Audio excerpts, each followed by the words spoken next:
reports. 1/3 of the league has called Seattle about the possibility of a trade, and teams have the belief the starting point for any serious conversation is 3 first-round draft picks. Vacho, would the Seahawks be crazy to consider trading Russell Wilson?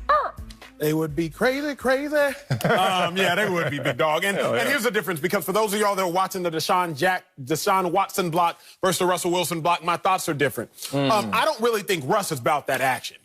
Like, not in a disrespectful way, but like, Russ is more, to me, all bark, no bite. And it's genuinely not disrespectful. Russ is he's a businessman. He's a company man. That's who he's always been. First time I met Russell Wilson, 2012, we went to the NFL draft together. We were both at the Senior Bowl, all-star game for college seniors.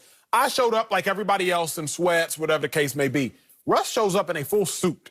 So, like, full suit, I was like, oh, this dude different. I was like, guys, kind of weird. Gets drafted in the 3rd round. So I was like, he was doing too much. Then he becomes Russell Wilson. I was like, okay, no. He wasn't doing too much. That part. So Russ is just, he a businessman, bro. Don't let the GQ shoots fool you. Don't let the swaggy Instagram posts fool you. Russ is a business company man. He knows how to say little things to make people know he's irritated, but he ain't going nowhere. That's not who Russell Wilson is in his DNA. Not if you've known Russell Wilson or watched his career over the years. So, nah, don't trade him. It would be crazy to even consider it. I'll end my first lap like this. Because we have to draw the parallel between Russell Wilson and Deshaun Watson. The Texans and Deshaun are in a rebuild. Y'all were 4-12 last year. Y'all were sorry. Y'all are good one year, sorry another year. Good one year, sorry another. Y'all are never great. Y'all are always good to sorry.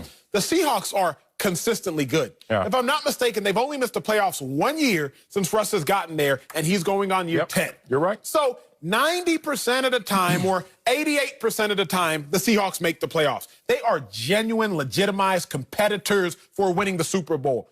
If you get rid of Russell Wilson, you hitting a reset when you already close to reclaiming another title. It wouldn't make no sense. It'd be ludicrous. It would be crazy to get rid of Russell Wilson. I don't give a damn what you're offering, because what you're offering is not going to return me a Russell Wilson. And as hard as it is to find a Deshaun Watson, it's even more difficult to find you a Russell Wilson.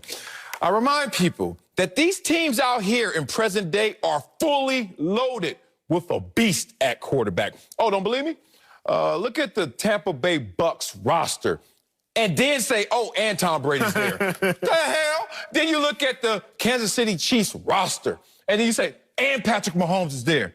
Oh, let's look at the Buffalo Bills roster, and now Josh Allen's in the building? Oh, no. Did you skip over Aaron Rodgers and the Green Bay Packers, top 5 running back, top 5 receiver? So all those things said, I can't get rid of Russell Wilson. It's too damn hard to find a Russell Wilson. And he was a diamond in the rough. Like, it's easier to find Deshaun Watson, not just because Deshaun Watson is just that much different than Russell Wilson in performance, down a notch, but more so, he was drafted high. So guess what? When you draft high, there's a little less risk in that, even though it's still risky.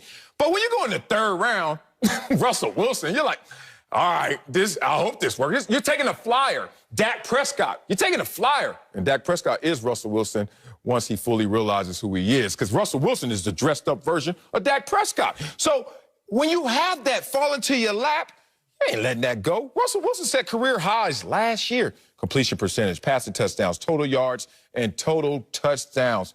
All records for Russell Wilson.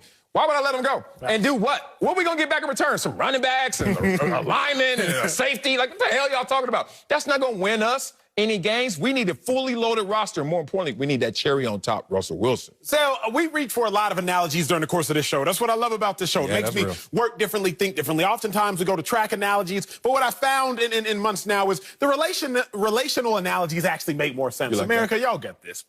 Sometimes, Marcellus, Wiley, and again, you know best, it makes more sense to break up at certain times. Say y'all live in the same city, one person moves. Like, if there was ever time to break up, now it's a little bit more convenient. You got a story? Long distance is death. Oh, okay, I'm sorry. Right, but like, it makes some sense. Right? You get a new head coach. You get a new general manager. Your other star player leaves, Houston Texans. It makes a little bit of sense to break up.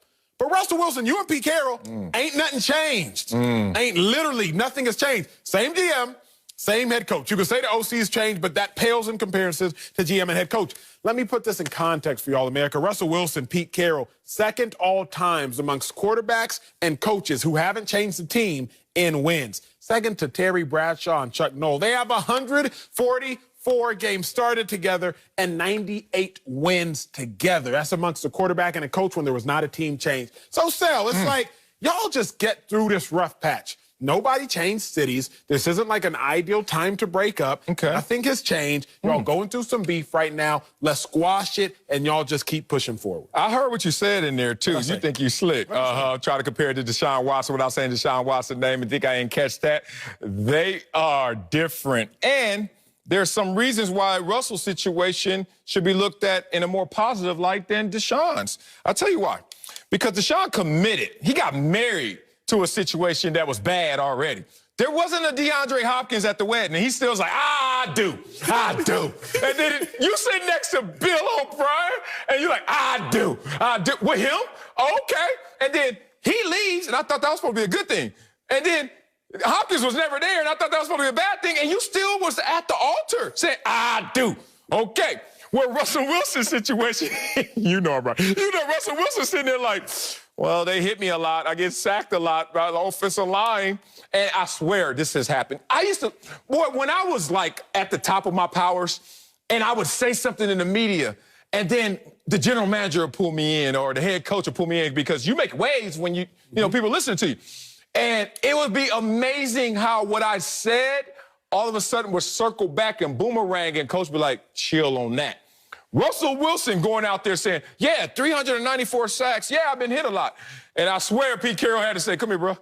Chill on that. Because you know the year we won the Super Bowl, we had the second highest pressure rating in the NFL. That means they were in your face all day. And then Russell, we went back to the Super Bowl and lost it because of you. And we had the highest pressure rating. Now we sitting there around 20.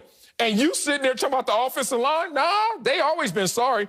And they've been sorrier with better results. Russell, look in the mirror and let's fix this. Coming up, LeBron James does not want to hear about rest. That's